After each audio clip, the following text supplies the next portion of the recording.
I am so excited to announce that the Docuseries is now available for pre-orders. Go to DanteKing.com or to Diagnosing Whiteness and Anti-Blackness.com to check it out. Go and subscribe. Get your popcorn ready for December 7th. You can also join the launch party, which will be held live through Zoom. See you there.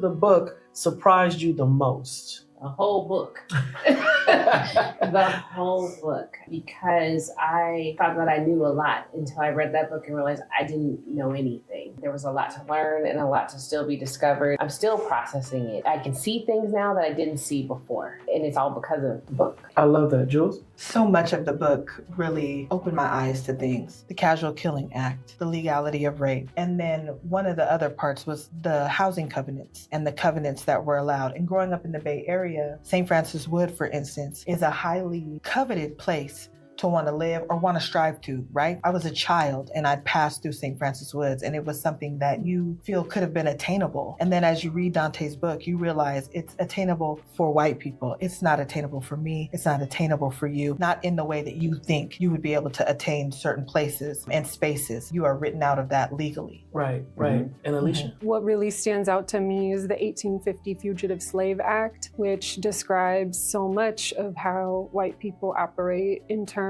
of that act deputizing all white Americans to serve as white racial police against African Americans, whether they're freed or enslaved, and getting incentivized by bounties, by slave auctions to surveil and police and criminalize Black people, and how that persists today, the obsession with it.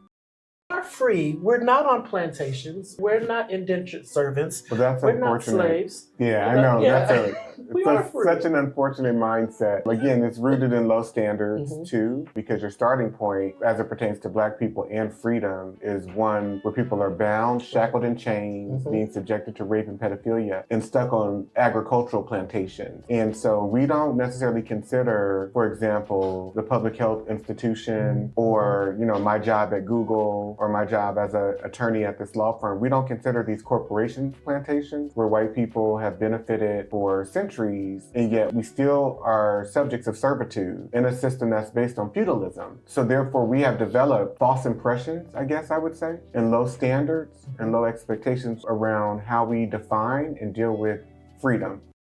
The hardest about chapter 3, and what are some key pieces that stood out for you that you would want people to know about or be prepared for? The different laws and the cases and the way that the system has been set up to not protect Black women and Black boys too, and Black men as well, particularly Black women, just for us to be seen, as you said this earlier, just the vessel to give birth and then go back to work. So that shows up in how our birthing outcomes are. It shows up in how we connect with our partners, because there's this constant reinforcement of that you don't matter and you're not valued. And I think you highlight that very clearly, the lack of protection for Black women in chapter 3. I also remember in one of your courses, you asked the class, would they want to be Black women? Everyone said no, right? And that just shows me even more how reinforced it is that being a Black woman, you're at a constant state of lack of protection and also aggression as well. Yeah, and let me be very clear too, because that question was out of the spectrum of all of the identities that I presented as multiple choice answers.